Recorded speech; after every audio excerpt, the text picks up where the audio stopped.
Good morning, friends, and welcome back to Suzanne Elizabeth's Kitchen.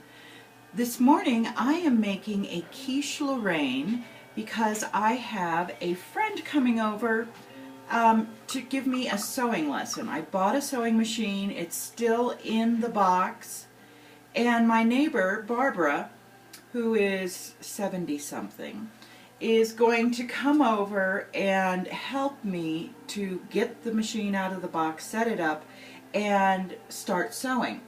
Why do I have this sudden desire to sew? I love aprons, as you've probably noticed. But aprons are expensive. At our local store, they are, just for a simple thing like this, they're $37. And you have to pay that, and you have to go with whatever fabric they have chosen to make their apron out of. Well, as you can see, I'm a big fan of toile, and they don't have a lot of toile aprons. So I decided to buy a sewing machine and sew my own, because that's sort of my philosophy of life, is if you can't find somebody else to give you what you want, do it yourself. And that's one of the principles of today's cooking lesson, is if you don't have every single ingredient, come up with your own solution. So let's get started. I've got my coffee. I think we're rocking an Italian roast again this morning, which is always my favorite. Used to be French roast, as you know, and now it's Italian roast. And it's Starbucks, on sale for $4.99, which only happens once or twice a year, at which point I buy 10 pounds. So I have pre-baked my pie crust. I made this pie crust yesterday, and I see my friend Barbara coming up the driveway, so when she comes I'm going to have to leave you for a moment while I go answer the door. But in the meantime, so I made this. This is my food processor pie crust, which is so simple. It's a 1.25 cups of flour. I added a 1/4 cup of whole wheat flour, just to give it a little bit more texture and substance, since we're making a savory quiche this morning. 1.25 cups of flour, 1 stick of very cold butter into your food processor, and then about 3 to 5 tablespoons of water as you're pulsing, and just enough water. You don't want it wet, really, but you want to give it just enough while the food processor is running, so that it forms a ball of dough. And then I actually go ahead and press my dough into the pie plate and then chill it, because as I explained in yesterday's video, I have a dickens of a time when I chill the dough first and then try to roll it out. The thing is like, it's like trying to roll out the hood of a car. It doesn't work for me. So this works for me. So I pre-bake this at 375 for about 15 to 20 minutes. And I'm going to show you, people say, oh, you need pie weights, you need pie weights. No, what you need is a piece of aluminum foil and a whole bunch of rice that you're not going to use again. And you just plop that in there, bake it like that. And then I take the... Hi, Barbara, come on in. I'm making one of my cooking videos for Quiche Lorraine. As you can hear, Coco greets everybody by trying to attack them. So, we're safe. You and I are safe. Come on in, Barbara, I'm just making a video.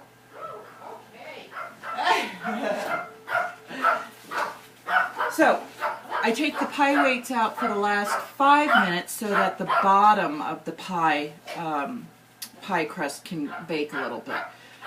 And Barbara, come and say hello to my cooking audience. Okay. I am the fortunate recipient of all her excellent cooking. Yes, I'm the official taster. I'm so happy to see you. Good to see you too. So Barbara taught me how to knit, and today she's going to teach me how to cook so I can make more aprons. So, not cook. You cook, I sew. She's gonna teach me how to sew so I can sew more aprons, not cook them. Okay, so today's recipe was inspired by this wonderful book, Tartine, and these, so far they've come up with 3 cookbooks. They are master bread bakers, and I suppose bakers of all kinds. Look at Henry. Henry's got his head here because he's smelling all these wonderful things, so he's watching. But don't worry, Henry is very well-mannered and will not bother us. I was intrigued by this recipe in Tartine. Their bakery is in San Francisco. They're very world famous for, oh, Henry sees, you know what, this is what Henry's interested in. It's a little bit of cheese left over from the cheese that I grated. So I'm going to give that to Henry. So he will, I don't know, lose interest. Tartine Bakery, they're very, very famous for their sourdough bread, but they also have this extraordinary series of cookbooks so that you can attempt to cook as well as they do. Coco, you've met Barbara before. I know, I'm not going to bite. So I was really intrigued with their recipe for quiche as I was reading it last night, because it calls for creme fraiche and a little bit of flour in the custard. And I thought that's really interesting, because usually the ratio of eggs and milk is usually 2 eggs. No, Henry. The ratio is usually like 2 eggs and 2 cups of milk and half or something like that. And instead, with this recipe, they call for just 5 eggs, which I thought was very interesting, and the creme fraiche, a cup of creme fraiche, and then just 1 cup of milk, and then 3 tablespoons of flour. And I thought, what an interesting combination. But they swear by this recipe. They say it's one that they discovered when that's a husband and wife team, when they were working over in apprenticing cooking or baking in France. So I thought, well, they're a lot smarter than I am, so let's give their recipe a try. But, of course, last night when I read the recipe, it was 10 o'clock at night, and I didn't have any creme fraiche. However, what I did have is kefir, which tastes a lot like buttermilk. In fact, to me it tastes exactly like buttermilk. But as you can see, it's a probiotic, and this is plain. It comes in all kinds of weird fruit flavors, but I like the plain. And so it's a very healthy drink. But what you can do with it is make kefir cheese, and this is exactly what I did, and it's so darn simple. And this is what I'm going to use in place of my creme fraiche this morning. And as I started the video, I said, if you don't have every single ingredient, learn to improvise, learn to do things for yourself. Like I said, you know, the impetus behind learning to sew was because I love aprons, but aprons are expensive and they're not always available in the fabric that I want. So I'm going to learn how to sew thanks to my friend Barbara, and then I'm going to just go insane, you know, sewing aprons. I'll probably have 100 before the year is out. All right, so this is very simple. This is a coffee filter, plain old coffee filter, fine mesh sieve or strainer. Put the coffee filter in here, poured in 2 cups of the liquid kefir drink, and then put it in the refrigerator overnight, and I covered it with plastic. Now there's the whey there, but what I'm interested in, and there are uses for that, but who knows what they are. I'm sure one of my fermenting books would tell me. But what you have now is this wonderful white cheese that we're going to use in place of our creme fraiche. All right, so let's get started. We need a cup of this to begin with, and let's see. Where's my cup measure? Oh, there's a cup measure. All right. Just eyeballing this, I'm pretty sure this is close to a cup. So we're just going to put that whole thing in there. And so we need a cup of the creme fraiche slash kefir cheese, and that's going to go there. And then we need it called for a cup of milk, but I love the richness that you get by adding half and half. So I'm going to use that. And that's going to go in here.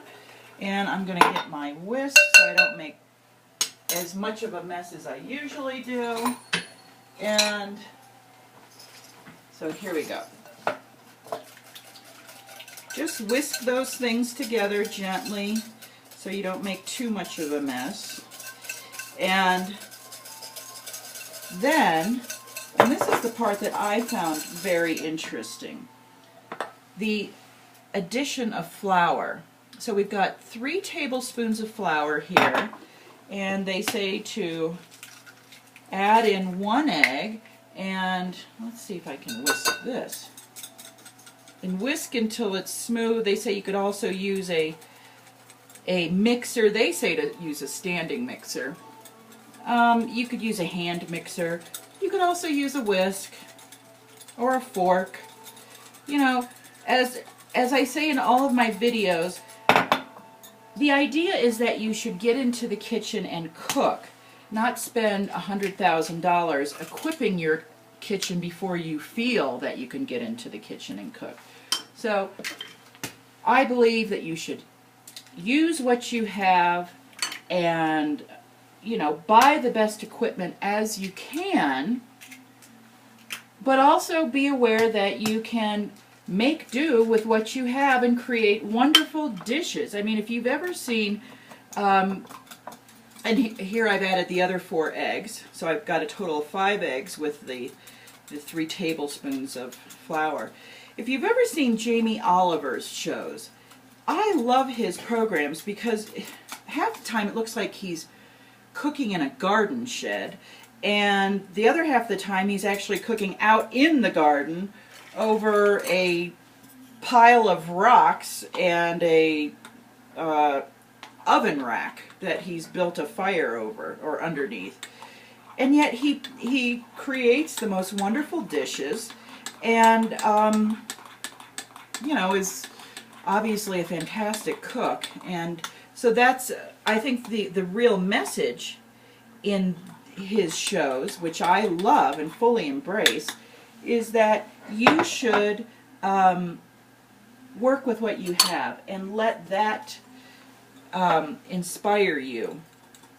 So like the kefir cheese has inspired me. And I think, you know, when I was reading the tartine recipe, they said the whole point of adding the creme fraiche was that it gives you this creaminess to your custard, but also a tartness. Well, you certainly get that with the kefir, which, as I said, tastes a lot like buttermilk. So they called for thyme. I'm going to use some herbe de Provence, and I'm just going to put that probably between let's say a teaspoon.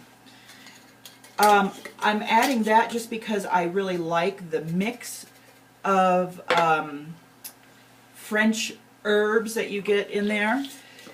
And then, of course, no dish would be complete unless I added nutmeg to it. So the nutmeg I'm adding because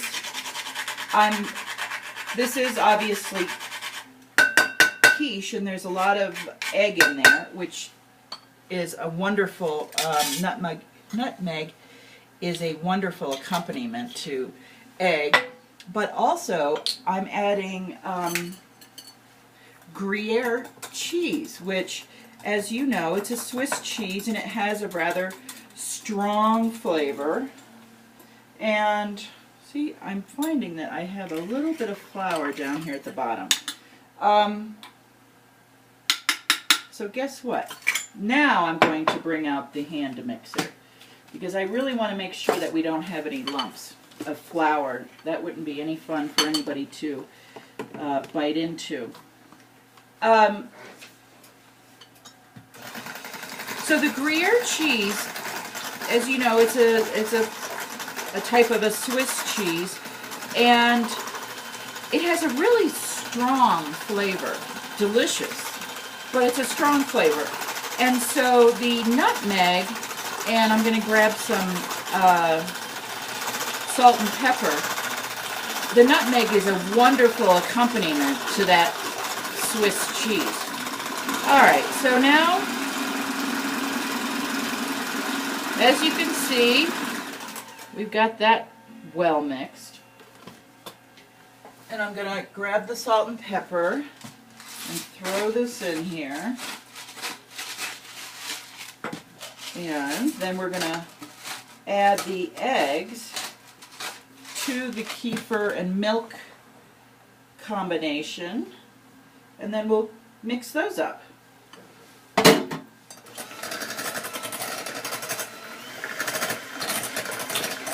All right, so that's very quickly going.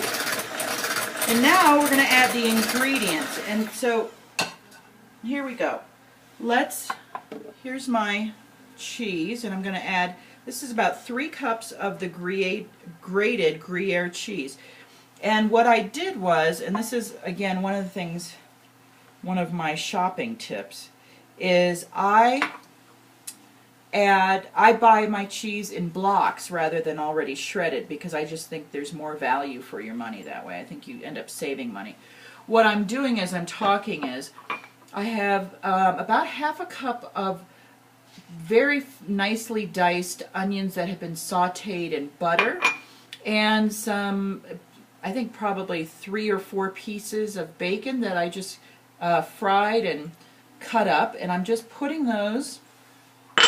I first put a layer of cheese in the bottom, and now I'm adding my bacon and onions, and then I'm going to add the rest of the cheese, because you can never have too much cheese in anything, in my opinion. And then we're going to pour the custard over, and then we're going to let it bake at 375 degrees, according to, and this is the tartine directions, the directions in tartine.